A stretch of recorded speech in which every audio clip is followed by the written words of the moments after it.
Hunting Basics.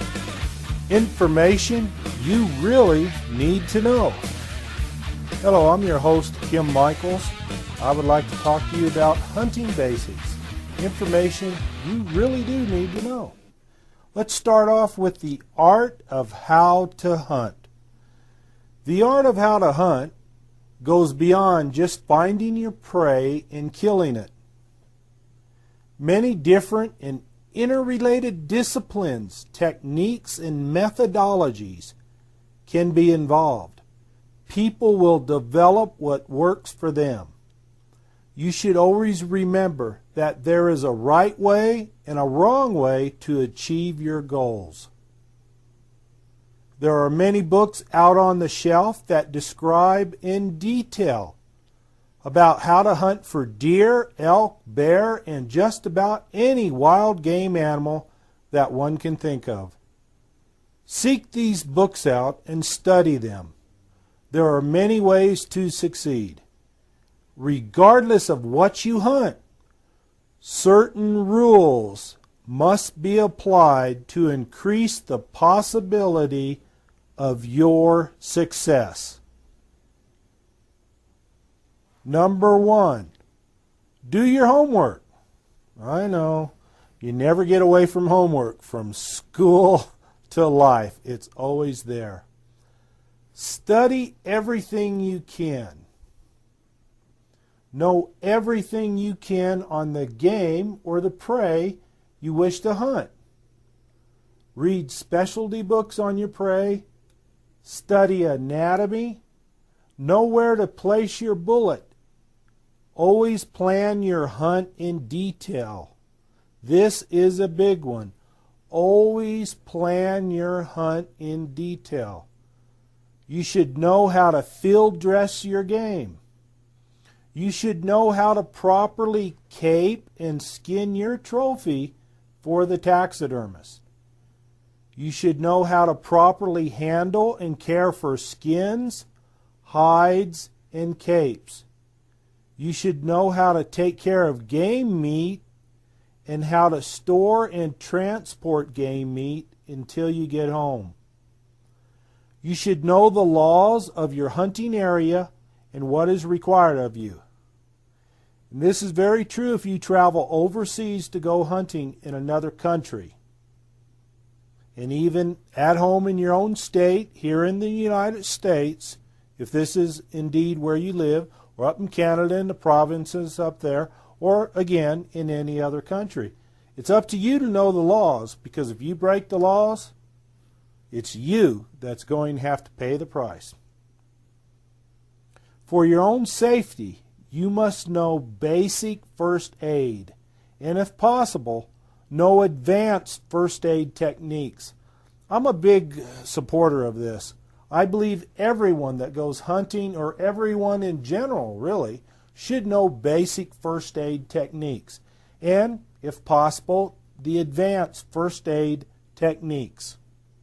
You can save another person's life, you can help out, you can even save your own life if the circumstances warrant your attention.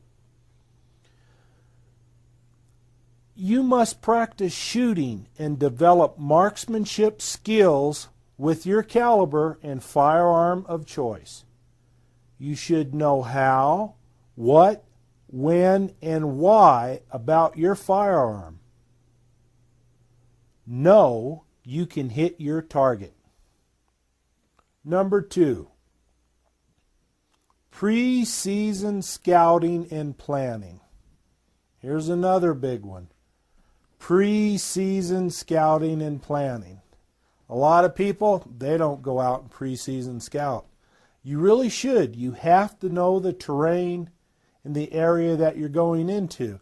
Now, obviously, if you're signing up with a professional guide and outfitter, a professional hunter, where you're going out of the country, it's kind of hard to justify an extra trip 10,000 miles away, halfway around the world, where you're going to go hunting twice. And then, of course, if you got a lot of money, I guess you can go ahead and do these things. But preseason scouting and planning are very important. You should know the intended hunting area very well. Know where the animals water, bed down, feed, game trails, rub, scrape locations, tracks, and droppings. Know the area, everything about it. What about your camp location? What will you do if it snows or other adverse weather patterns move into your hunting area? What will you do? Did you bring the correct gear for the unexpected? Plan your hunt and be ready for success and the unpredicted. Take your time and cover the details. Buy quality maps and study them. Number 3, be clean and cut down on odors. In today's society, everybody is used to everything. And that is where you have deodorant, you have cologne, the women have perfume, if people smoke, if you just work on your car, you have gasoline and oil fumes and smells, and if you just handled fish, you just handled meat, you just done this or that, there's always smells involved. And humans themselves basically give off a smell, believe it or not, of what they eat. Yes, that's true. Keep yourself clean and free from all human odors. Many animals have become accustomed to the smells of man and are not bothered by it. For the most part, sweat and cigarette smoke and other associated human smells will scare the wise and large wall-hanging trophy game animals and alert them to your presence. Do your clothes smell? What way is the wind blowing? Wind currents? Have you given any of this any thought? Number 4, think like a hunter. It sounds a little stupid, but the concept is valid. Animals are, for the most part, a lot smarter than what most people give them credit for. Over the years hunting, many animals have outfoxed and outsmarted the hunter, and some hunters have become the hunted. Bear is a good example on this one. What will the prey do when you squeeze the trigger? Okay, hopefully die, I know. Hopefully they die, right? Which trail will he take? Will he head up or down? Will the animal hold tight? Can the animal see your movement? Are there any escape routes? Any place to hide? Could the animal attack? What would you do? Number 5, be quiet. Are you making noise? Is your camp quiet? Oh yeah, even in camp. If you're too noisy and rowdy in camp, the animals are going to move farther and farther away. What about the radio? Do you talk, yell, or whisper? Does it always sound like a tank crashing through the woods when you walk? Do you slam the doors of your truck or car? Sound can travel a great distance in the woods and along streams and rivers. Keep that in mind. Number 6, hunt slow. In other words, be patient and cultivate this trait. Now is the time to practice and train yourself to be patient and thorough. Many people hunt far too fast. In other words, slow down the pace of the hunt. Many large bucks and bulls are never seen by hunters simply because they are always in a hurry and are impatient. Number 7, use cover and concealment.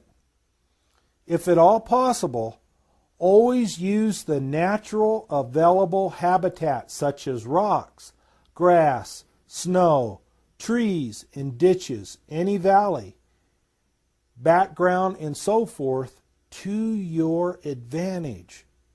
Try not to skyline yourself. Camouflage clothing allowed? Is it allowed to use that? Can you use this?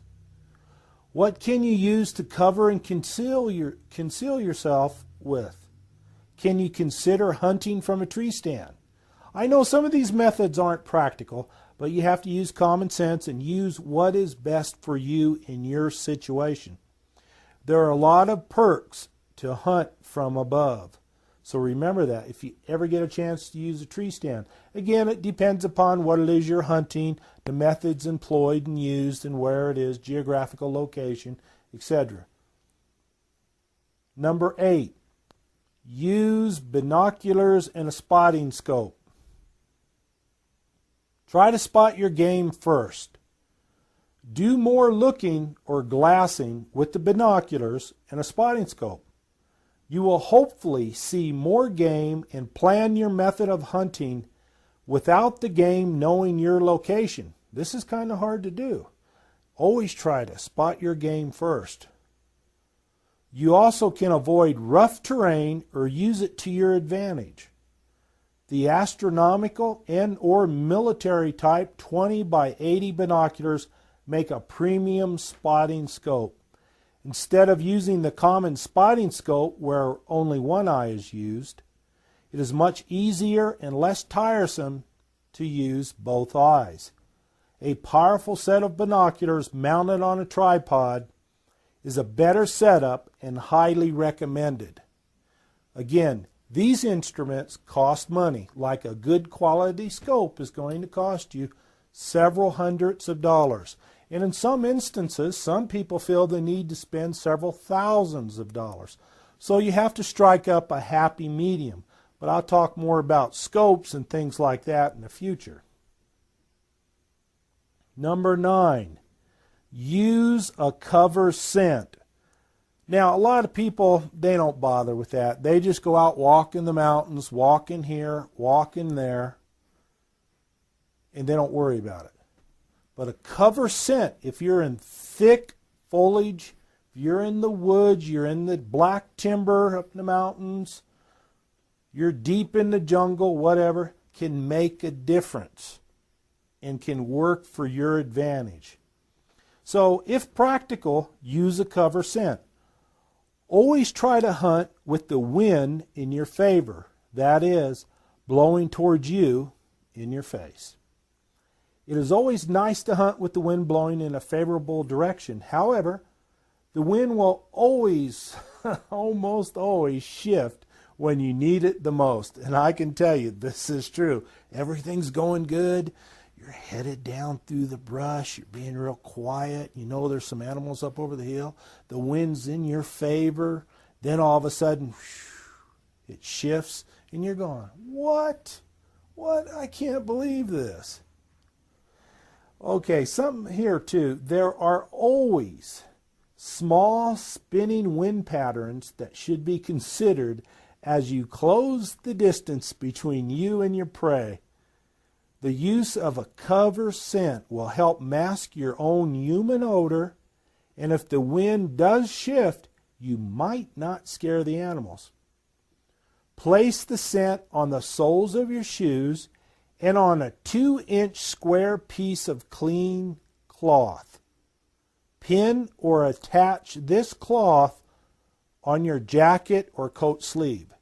The scent cloth will help mask your human smell and will hopefully calm any animal which was alerted to your presence. Doesn't always work, but you should try to use every possible advantage that you can to help you achieve your goals. Number 10, evaluate the situation. Nothing is standard while hunting. Sometimes things just never seem to go in the right way. Everything sort of takes on the law of Murphy, known as Murphy's Law. Stop and think. What can you do? Try to be imaginative about the situation. Is there one technique or method which you haven't tried? If so, try it now. You can even discuss these matters beforehand with other, more experienced hunters. Spend time with people that know how to hunt, with the experienced people in the area that you hunt. They know the land, they know the animals, they know the terrain. But you yourself can gain this knowledge ahead of time and use it for your advantage. Number 11, PMA, positive mental attitude. Don't let your ego spoil your hunting trip. Always help out with any chores or other camp duties. To be successful, one of the best tools to have is a positive mental attitude. The biggest advantage you can have to yourself and other hunters is to always try to be positive about your hunting situation. Always give each day a fresh start and know that today you are going to be successful. Having PMA, that is a positive mental attitude, is a hard thing to do at times.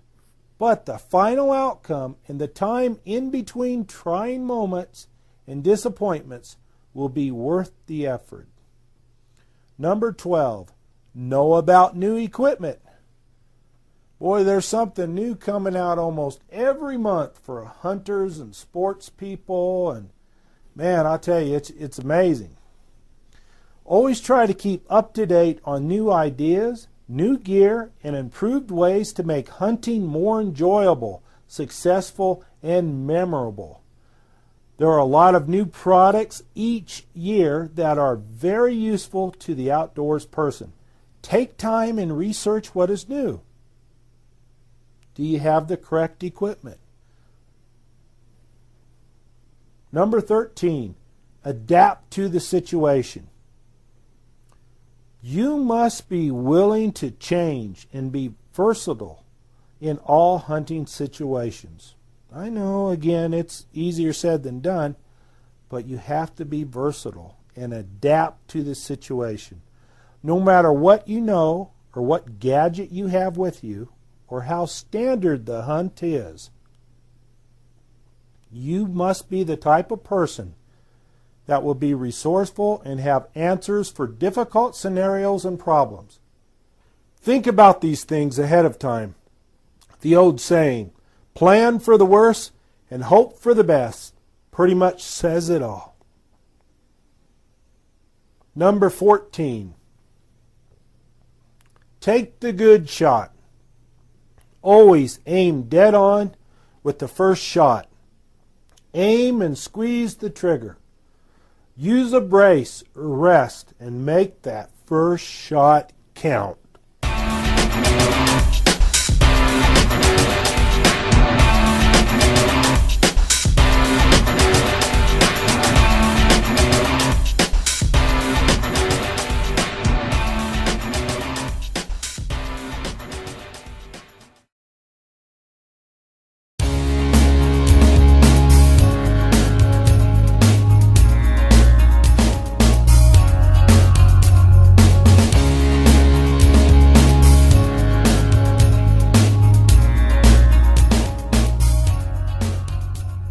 Let's talk about 15 sensible firearm safety rules.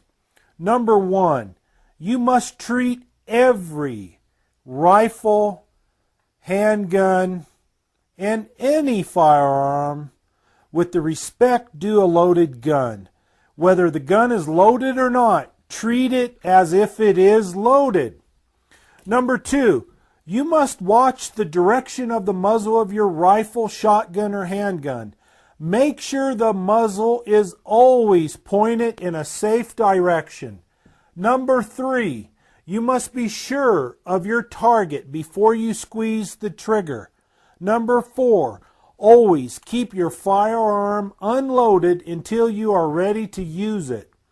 Never keep a loaded gun around the home unless additional safety measures are taken and only if it is absolutely necessary for your safety.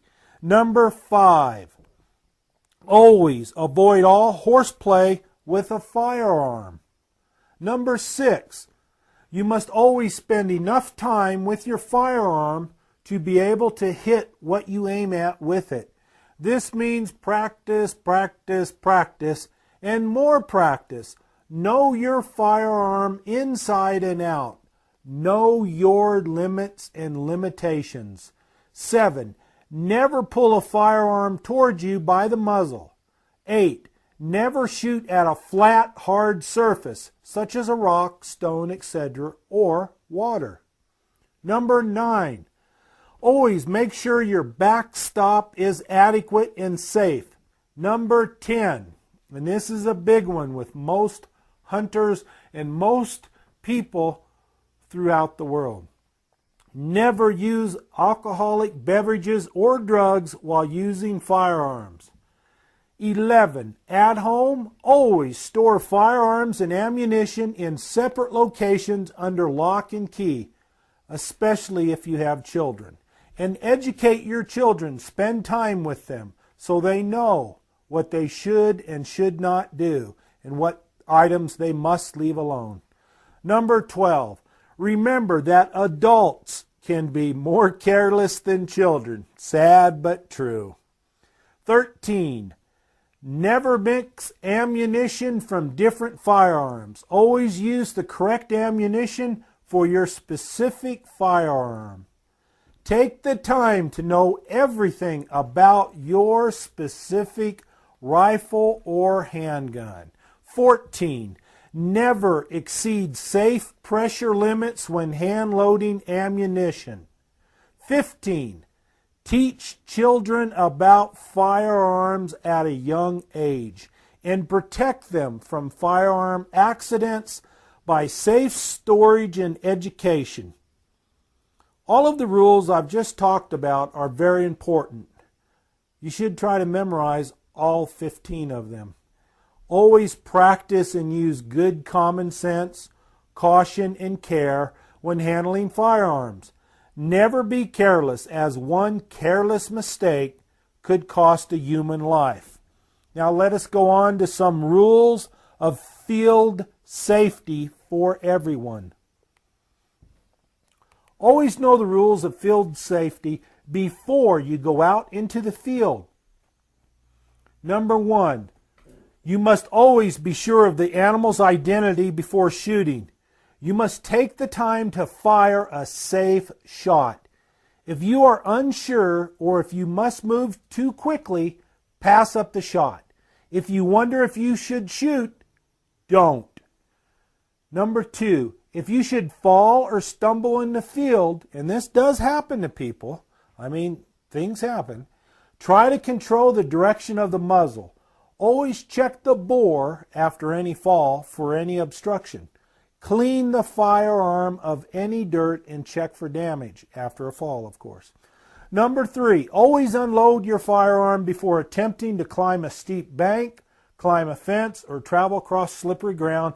And obviously, if you're tree stand hunting, unload your firearm before you try to climb the tree or haul it up with a rope. Number 4, never use a scoped rifle as a substitute for binoculars. I know it's tempting, but don't do it. Number 5, always be aware of your fatigue. Fatigue will cause carelessness. Number 6, if you have finished hunting, unload all firearms. Number 7, always stop and think about the situation before you act. Number 8, never have a loaded firearm in or on a motor vehicle. It's also against the law. Number 9, never lean a loaded firearm against a tree, vehicle bumper, or other rest. Every once in a while you read something in the paper where someone done just the very thing I just told you not to do, and what happens? Something gets shot, someone gets hurt, or killed. Number 10, never cover the muzzle of your firearm with tape, a balloon, or tissue paper to keep out moisture while hunting. These techniques could get you killed if you use them. Any covering on the barrel will create a bore obstruction if the moisture freezes and hardens the covering.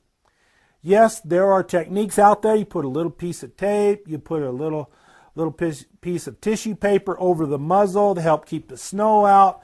Well, no. I know people have used these techniques before and haven't had any problem, but I'm telling you right now, the possibility of something causing that barrel to become obstructed will cause it to blow up, and who's going to suffer? It's going to be you, and you're either going to get hurt or you're going to blow up and damage a $700 or more, maybe many thousands of dollars worth of firearm. So obviously don't do these things. 11. Never keep your finger resting on the trigger. Only place your finger inside the trigger guard and on the trigger when you're ready to shoot. Just walking around looking for game does not qualify. This is one of the biggest things I've known over the years, over the 30 years I've been teaching people hunter education and hunter safety, is that one thing they do, the first thing they do, a lot of people do, they pick up a firearm, they stick their finger inside of that trigger guard. Why? You don't do that. Never ever do you do this. When you pick up a firearm, first of all, determine if it's loaded or not. You just don't pick up a firearm and immediately stick your finger inside that trigger guard. There's too many people watching television, too many people that don't know the proper techniques. Safety is number one. If you ever have an accident and unfortunately happen to hurt someone or kill them or hurt yourself, it's a terrible thing. You can avoid over 99.9% of these accidents by using common sense. Stupid acts should hurt. Stupidity should hurt. Unfortunately, when people commit stupid acts, innocent people get hurt. So please, take firearm safety very serious. Know what you're doing. And don't get involved with people that act stupid, or people that drink around firearms, or people that are attempting to do things they shouldn't do.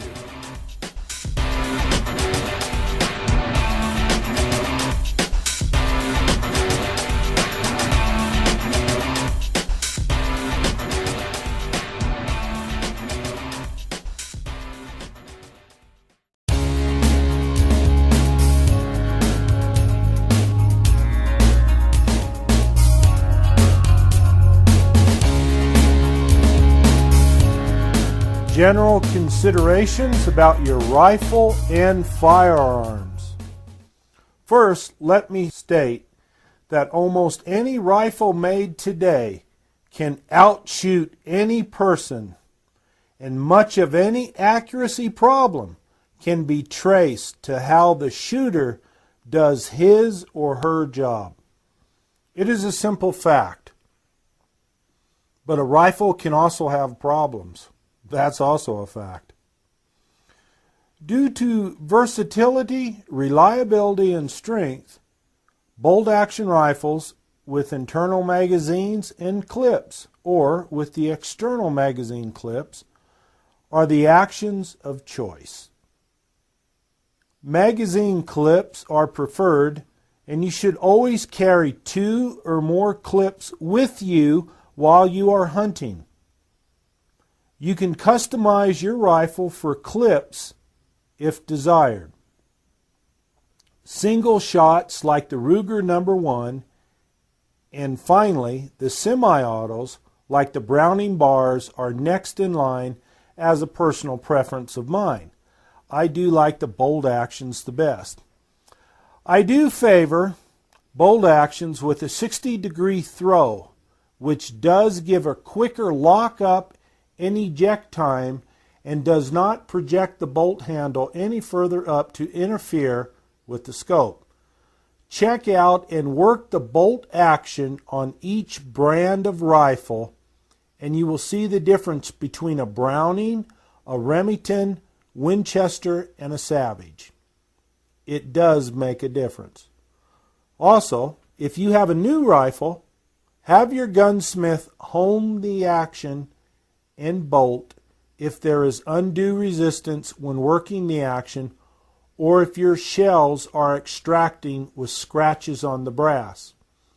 This will get rid of any potential burrs or problems and produce some micro smooth opening and closing with trouble-free movement. Some actions from the factory are simply just fine, but this added work, if needed, will pay for itself in the long run. So basically, when you buy a new firearm or you buy a used firearm, you have to check it out thoroughly and make sure everything's functioning correctly. And if there's any problems, get it fixed first. The push feed or the controlled round feed bolts. The bolts that simply push the cartridge forward into the chamber are the most abundant and are reliable and obviously strong. However, you must continue to shove the bolt forward and chamber the cartridge, otherwise known as a round, without interruption, as if you stop after pushing the cartridge out of the magazine, the cartridge would be loose and could jam due to excessive rifle movement on your part and may not chamber. If you are working the bolt and chambering another round in awkward positions or on the move, the round can be dislodged due to jarring before it is chambered, or if you chamber too slowly. Most people do not have any problem, but it can and does happen. So always work your action smoothly and quickly to prevent any possible problems. The controlled round feed bolts are very reliable and do not allow the round to hang loose, so to speak, as it is shoved into the chamber.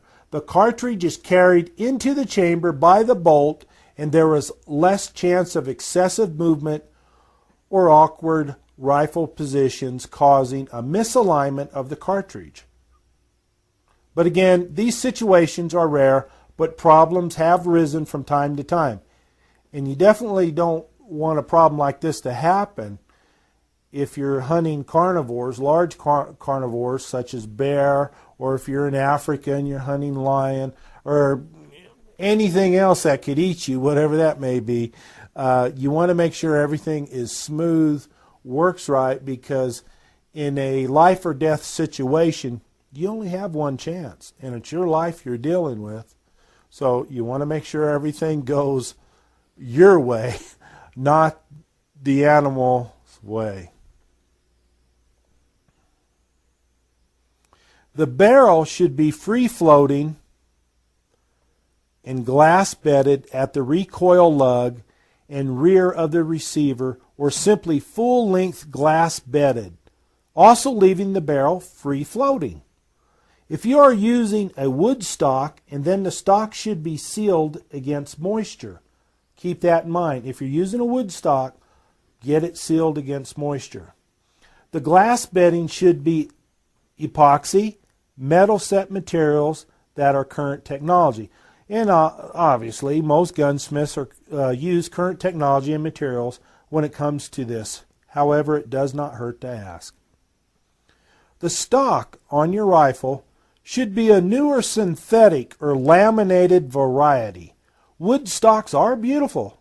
I gotta agree with that. Wood stocks are beautiful in a time-honored tradition, but are more suited for display and show purposes. Wood rifle stocks require a fair amount of upkeep to keep them reliable, in decent shape and appearance with extreme weather and rugged use. Do you really want to take a very expensive wood rifle stock and see it damaged by rough hunting and extreme use? How often do you take the wooden stock off of your rifle and reseal the wood against moisture? Most hunters don't. You don't have that problem with the new weather-resistant materials. You can find some very attractive stocks if you look around.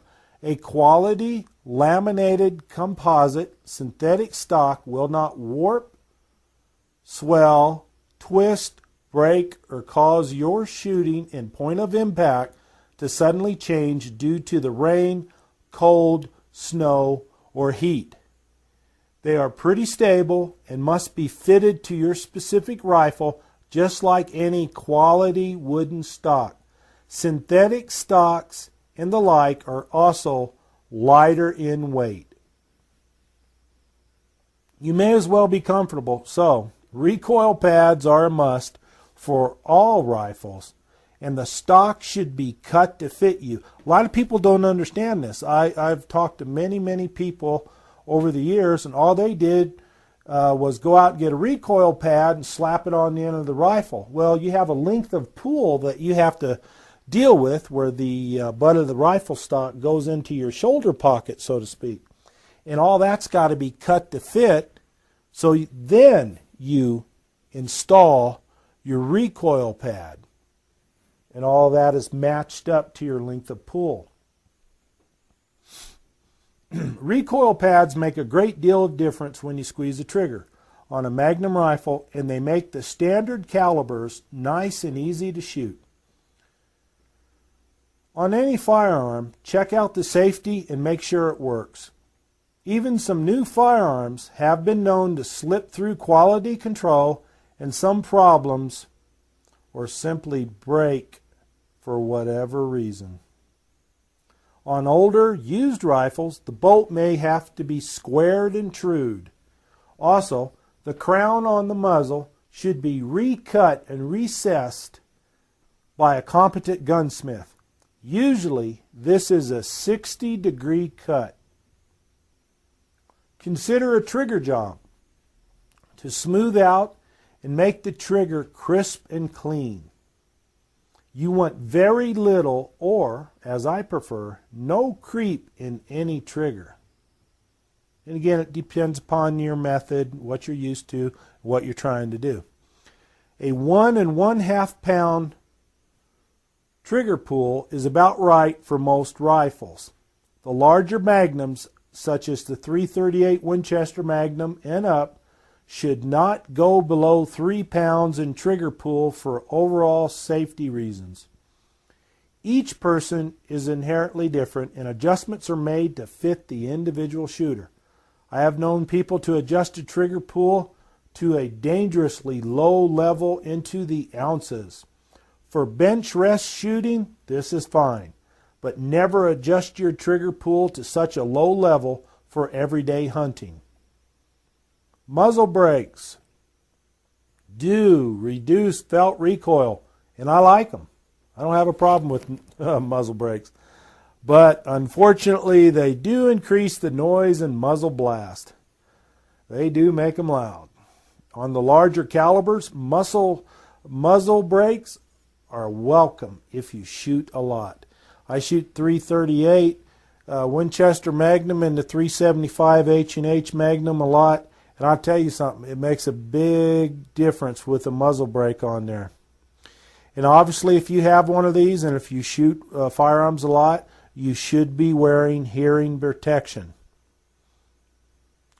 Some guides, outfitters and guides, some guides do not want clients that have muzzle brakes on their firearms and will refuse to guide them until they are replaced with a cap, which can easily be done at the gunsmith shop that did the brake. When your hunt is finished, unscrew the cap and rescrew your brake back on. To me, it's not a big thing, but I have seen guides and outfitters turn down clients because of the use of a muzzle brake. I know it sounds kind of hard to believe, but it's true. It does sound stupid, but it is true. Each situation will be different. If you are buying a new rifle, by all means, try to purchase stainless steel. The blued steel is fine and is preferred by many, but the stainless steel is stronger, is very tough, and you don't have to worry about the blue rubbing or wearing off. Stainless steel offers increased barrel life and additional corrosion resistance, and the rifle is a better investment since it will retain more of its resale value as time goes on. Did I say sell your guns? Well, you never know what a person might have to do to help pay the bills. Consider some of the new barrel and axial coatings which will virtually last forever and protect your firearm against all types of problems, regardless if it is blued or stainless steel. I highly recommend them, and you should see what is available from a top-notch gunsmith. Buy a good gun case. Protecting your firearms is very important. Buy quality soft cases with lots of padding, and the case should also be able to accommodate a scope rifle. Hard cases are a must if you travel. Banging around in your car, truck, SUV, or on an airplane can ruin a scope and a rifle. Buy a good specialized plastic and possibly a metal hard case for the ultimate in protection. If you ever arrive at your hunting destination with a ruined scope and a damaged rifle, you will understand the importance of what was stated. Always buy the best you can afford to protect your firearm.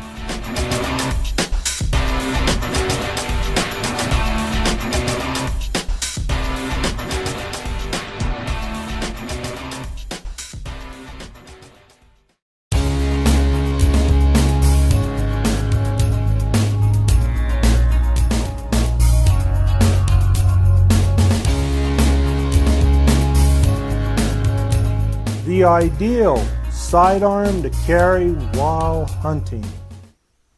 What is the best sidearm to carry? It is best to have a stainless steel handgun if at all possible. The blued steel is fine, and I own several handguns in blued steel. However, I do favor the stainless steel. The stainless steel will outlast all blued steel firearms.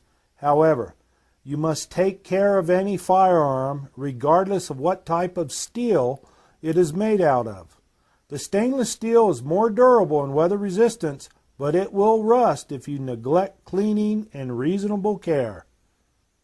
So in other words, again, use a little bit of common sense. Depending on what you're hunting and what you expect to encounter as you are in pursuit of your prey, the standard .22 caliber handgun is a suitable choice for many reasons. The .22 can be used for small game, for plinking, is lighter in weight, easier to shoot, it is quieter. It can also be used to finish off big game with a close headshot instead of firing another center fire shot into the animal as you are standing over it. And the .22 is also a lot more inexpensive to shoot, and having 500 rounds of .22 ammunition to pack and carry with you into camp is relatively lightweight in comparison to the standard centerfire cartridge. Of course, 500 rounds that you carry in, you're going to be doing a lot of plinking and enjoying yourself here in camp for a while. But that's what you need to consider, is the weight of what you're carrying with you all of the time. The .22 caliber handgun is not a stopping round by any means, but the .22 can still put meat on the table and take reasonable care of you in most survival situations. It is affordable for the average hunter and general outdoors person. I prefer the stainless steel Ruger semi-automatic in .22 caliber for a .22 handgun. The revolver is safer for the younger crowd and is a great handgun to learn with, but the rapid fire capability of the semi-automatic for various situations will get my vote every time it is needed. My next choice for a handgun to carry while hunting, or if hunting bear or other dangerous game, would be the .44 Magnum. Now in this caliber, the revolver is the only way to go. A good, heavy stainless steel handgun will last you your entire lifetime and will survive many heavy hand loads. As with everything, common sense should always be number one when reloading. The .44 Magnum has the ability to stop big game when up close and personal if the need arises. Always carry several heavy loads intended for penetration into and through heavy hair, skin, fat, meat, and bone. It must also be said that if you carry a handgun, you better be able to use it and hit what you aim at with it. You must practice with your handgun before your life might depend on your abilities to make the first shot count. You should already be comfortable with shooting any handgun you take with you. Practice, practice, practice is the number one choice for success. As a third choice, the .357 Magnum would be another close-range handgun that would be suitable for most applications. Shooting a .357 is more tolerable than the .44 Mag. The .357 Magnum is also a personal sidearm of choice for protection for the two-legged bandits that are showing up more and more while in the bush away from civilization. The .357 Magnum will stop most problems before they become overwhelming. For the most part, you should have a safe journey and experience without the need for self-defense from man or beast. But always remember, it is better to have a sidearm and not need one than to need one and not have one.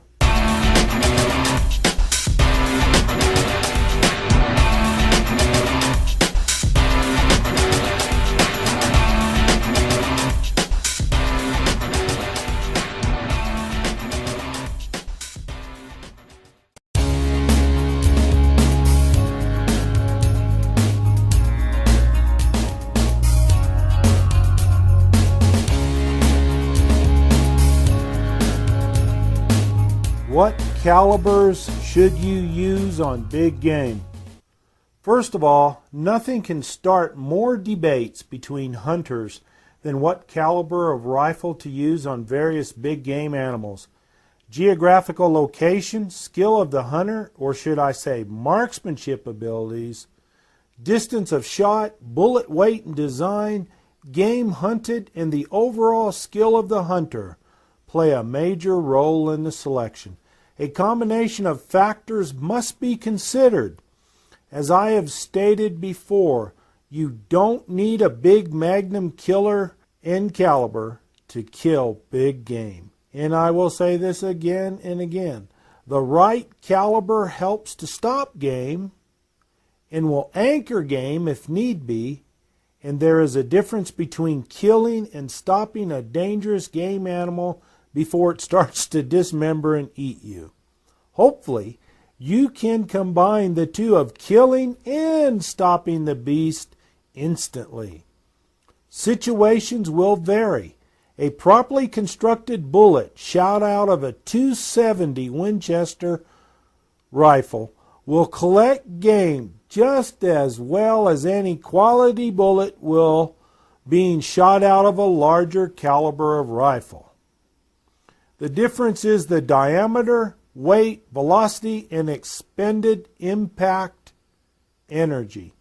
This is one of the reasons why some people shoot larger calibers, to stop or kill the game quicker. But there are limitations in reasonableness to consider for the average hunter. To keep things simple, you should shoot the largest caliber that you can accurately. This way, no matter what you hunt, you will always have enough gun. You can just load ammunition to suit your quarry. This, of course, is the one firearm hunter. It is a great, tried and true concept which is worthy of exploring. You don't need a bunch of rifles, but they are a good investment as quality firearms will hold their value if you ever need quick cash. Oh my gosh, there I go again talking about selling your firearms.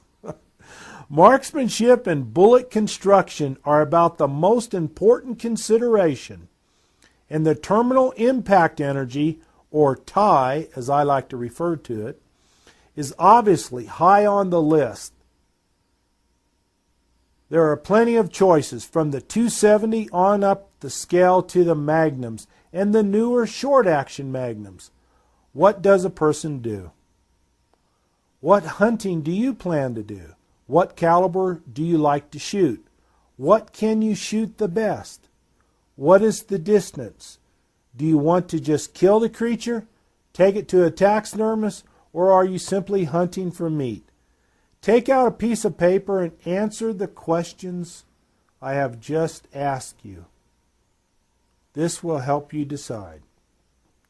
For the most part, in cartridge selection, keep in mind that you as a hunter owe that animal a clean, quick, and humane one-shot kill.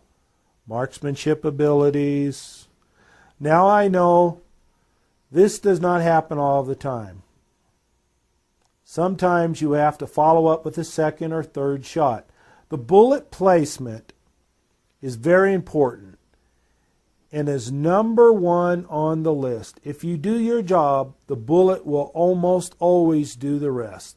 With this in mind, use calibers with sufficient impact energy that will handle the game that is hunted. A lot of states in the United States require at least a minimum of 1,000 foot-pounds of impact energy at 100 yards. If you stay with calibers such as the 270 and up, you should never have a problem. However, I feel that this requirement is a starting point. Many calibers fall into this minimum standard, but most are not suitable for everything that is available to hunt. On big game, you really should consider at least 1,500 foot-pounds of impact energy or more. I prefer 2,000 foot-pounds or more of TIE, terminal impact energy. Now, it doesn't make any difference what's at the barrel. It's what strikes the animal. That's what makes the difference. If possible to do so, but then you get into shooting the larger Magnum calibers all of the time. And if you shoot and practice a lot like you're supposed to do, it tends to wear you down and you really appreciate shooting the milder calibers. The key word is impact energy. It does not make any difference what amount of energy is at the muzzle. The muzzle energy of the rifle is not going to hit the animal, is it? It is the amount of energy that strikes the game animal or target that counts. And you must consider that impact energies are different at different ranges. The energy at 100 yards will be higher than at 200 yards and will decrease as the range or distance increases. Hence, the reason why I keep shots as close as possible. It does make a difference. Making each shot count will obviously make your possibility of success rise. Now ask yourself, what rifle calibers can provide sufficient terminal impact energy at an impact distance of 100 to 400 yards? But then, are you skilled enough to take a 400-yard shot? There are a lot of things to consider, and you have to practice shooting. The important things are bullet placement, bullet diameter, bullet weight, and bullet construction. Velocity of the bullet and the distance of the shot. Always try to keep your shots as close as possible.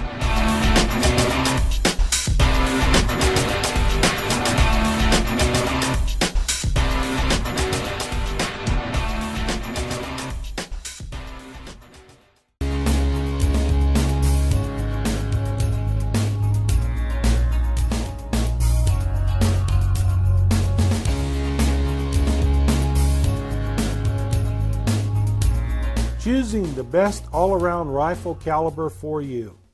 Some serious questions need to be answered. The best ideal rifle?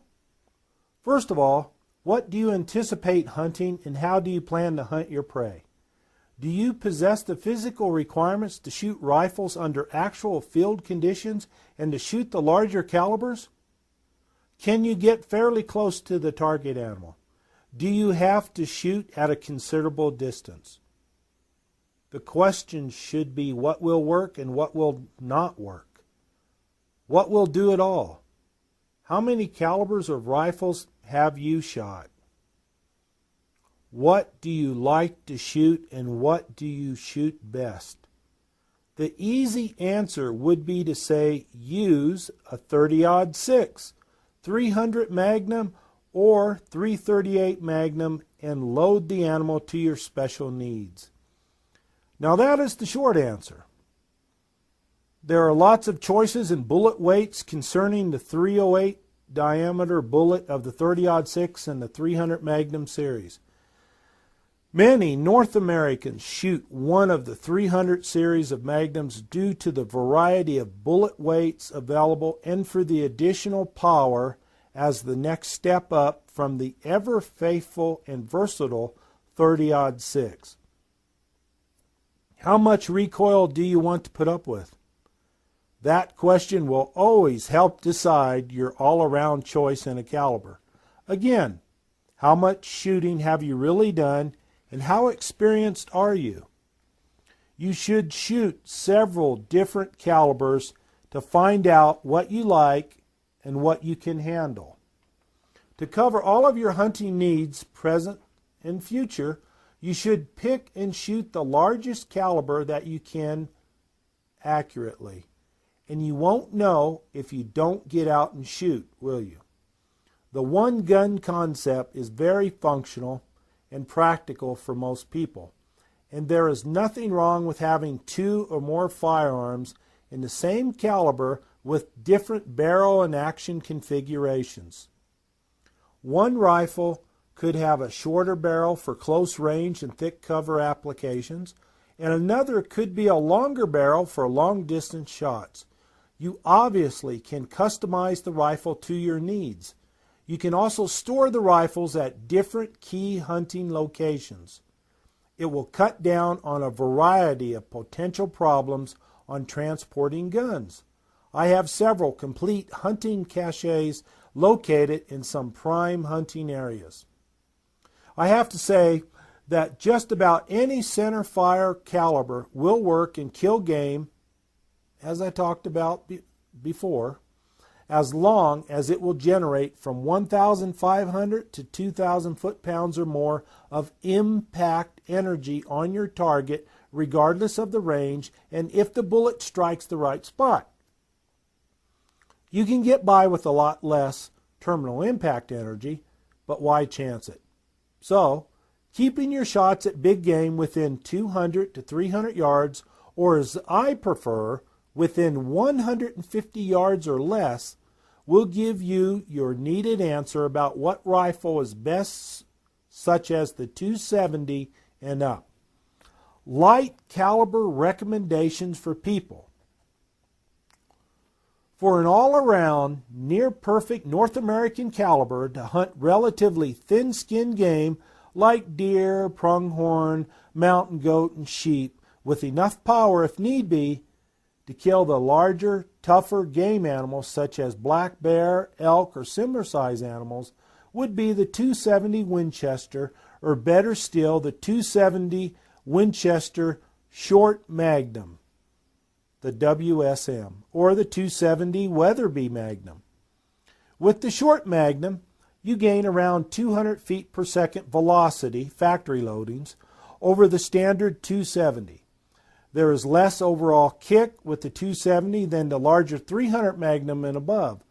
With today's quality bullets, a 270 might be all you really need. For maximum effect, I prefer to use X bullets, trophy bonded bear claw, fail safe, or the ballistic tip bullets. The weight range should be kept from 130 to 150 grain for big game. If you desire or need a heavier bullet, go to a larger caliber. I don't want to sell this caliber short, and I want you to know that I would not and do not hesitate to use the 270 on elk, caribou, or anything else that walks this planet with the right loads. As a matter of fact, for young hunters, women, and small to average built men, or for people that don't want to put up with a lot of recoil, the 270 Winchester or the 270 Winchester Short Magnum is about near perfect a caliber as you should need, and the recoil is manageable for over 95% of hunters. The Weatherby caliber has a good edge over most 270s and is also recommended for and capable of collecting larger game. My overall top choice as an all-around caliber that is reasonably priced, easy to shoot, easy to reload, able to reach out to considerable distances, and is an efficient meat collector for the table, and the one I would absolutely recommend to most hunters in the lower 48 states is the 270 Winchester or the newer 270 Winchester Short Magnum or its ballistic equivalent.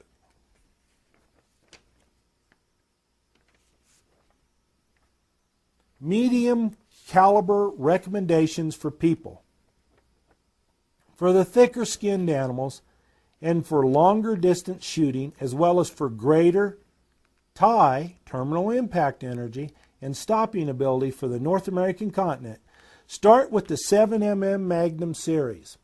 The 7M Remington Magnum, the 7mm Shooting Times Westerner, the STW, the 7mm Remington Ultra Magnum, and on up the scale to the larger calibers. Many 7MMs have been used all over the world, including Africa. At this level, many people may choose one of the varieties of 300 caliber magnums and up. But it would be difficult to beat a 7mm Magnum for distance and caliber accuracy. The 300 Winchester Short Magnum and the 300 Remington Ultra Magnum are two ideal cartridges that are capable of collecting game any place on the planet with a bit more authority. Again, these calibers are popular due to bullet diameter, the variety of bullet weights available, and the additional power to down the beast. The Winchester Short Magnum takes a short action, while the Remington Ultra Magnum takes the full-length long action and is an all-around heavy-duty caliber with 180 grain bullets. All Weatherby equivalent calibers are excellent and are preferred by many that have used them since young adults. And I would be happy with most Weatherby calibers. You should always consider the availability of ammunition. If you reload, you got it made. If you are anticipating longer shots at game and possess the tolerance for additional recoil, have good marksmanship capabilities, and the desire to expand your hunting on various trips, go with the medium calibers. Use the 7mm Magnums for distance and the 30 caliber Magnums for a larger diameter bullet and a little bit more impact energy than the 7MMs, with everything else being equal. Make no mistake about the 30 caliber Magnums, such as the 300 RUM, or in other words, Remington Ultra Magnum, shooting long distance. This is a long distance suitable caliber. Millions of people already use the above calibers with abundant success. I would recommend one of the big 7mm Magnums as the best choice, and for a heavier and better bullet, go with the 300 Remington Ultra Magnum. Large caliber recommendations for people. Okay, I got to fess up here. I like the larger calibers because they work. I'm not too crazy about the additional recoil, but when the bullet hits that bear, elk, moose, or even one of the thinner skinned game such as deer, it is usually a one-shot deal for that animal. Many animals get dumped on the spot and don't get up. Bullet performance and placement have a lot to do with my statement. Stopping power is the big reason for the larger calibers, and that translates into terminal impact energy. In other words, TI. You can take longer shots than is normal with these calibers, and I and many other people often do so with excellent results. But they are primarily for shooting game within 300 yards or less with heavy bullets. But you're not limited to this fact. The calibers I classify as large are the .338 Magnum series and the .375 series of Magnums. Any caliber larger than the .375 Remington Ultra Magnum is just not needed. But some people like to shoot the larger calibers, as everything is a matter of personal choice and experience. You really don't need a .416, .458, or other monster caliber. Some laws in certain countries require specific calibers to hunt game, so keep that in mind before you head to a distant land. The .338 Winchester Magnum, the .338 Remington Ultra Magnum, and the .340 Weatherby are the kings of the .338 rifles. And these .338s can shoot a long distance if need be and are very, very versatile. All of these calibers recoil considerably more than the .270 Winchester. The .375 H&H Magnum, as old as it is, can still hold its own against any stopping or anchoring caliber available today with premium bullets. The recoil is tolerable and a lot less than the newer .375 Remington Ultra Magnum or any other larger caliber. The best overall versatile stopping caliber available today, that is number one on my list, is the .375 Remington Ultra Magnum. There are other caliber equivalents on the market, but none with the skill, experience, and backing that comes from Remington. If I were going to make another close quarters bear and dangerous game gun, I would use the .375 Remington Ultra Magnum or the .375 H&H Magnum. And I would have complete confidence every time I had to squeeze the trigger. So, for extended range and greater knockdown energy, go with one of the .338s. The Remington Ultra Magnum, other words known as the Rum, would be the better of the three, but all will get the job done. For the ultimate reasonable stopping caliber, use the .375 Remington Ultra Magnum. This caliber, loaded with the right bullet and powder, will do anything the larger calibers can do and a whole lot more. I have to recommend one of the big .338 Magnums as a universal heavy caliber for everything. The trade-off in bone-smashing penetration and the ability to kill anything that walks on this planet with authority and confidence has proven beyond any reasonable doubt that these calibers that I just talked about, the .338 or the .375, loaded with a premium bullet, is the best insurance possible and is well worth the extra recoil. All you have to do is hit your target in the right spot and be able to field dress and skin out your game. The one caliber hunter. A one gun or one caliber hunter would be wise to go with the largest caliber they can shoot accurately. Have you heard this before? Under actual hunting conditions anywhere in the world. This way, no matter what it is you plan to hunt, you will always have enough gun to get the job done. Remember to keep your shots within a reasonable distance. This one caliber way of hunting requires considerable effort and research on your part, including marksmanship. You can do it and be good at it. Get out and practice shooting. Any of the calibers I have talked about, loaded with top-of-the-line bullets near max velocity and in the hands of a competent marksman, will collect trophies and put meat on the table anytime and anywhere in the world today. A large caliber .338 or .375 has the extra insurance when you need it and can be loaded to suit any occasion, from coyotes to large Alaskan bear to African game. The real question is, which one will fit and work for you? Start shooting and find out. Well, there you go. We covered a lot of information in the short time that we've been together. Please look forward to our additional volumes in this series. Hunting Basics, information you really need to know.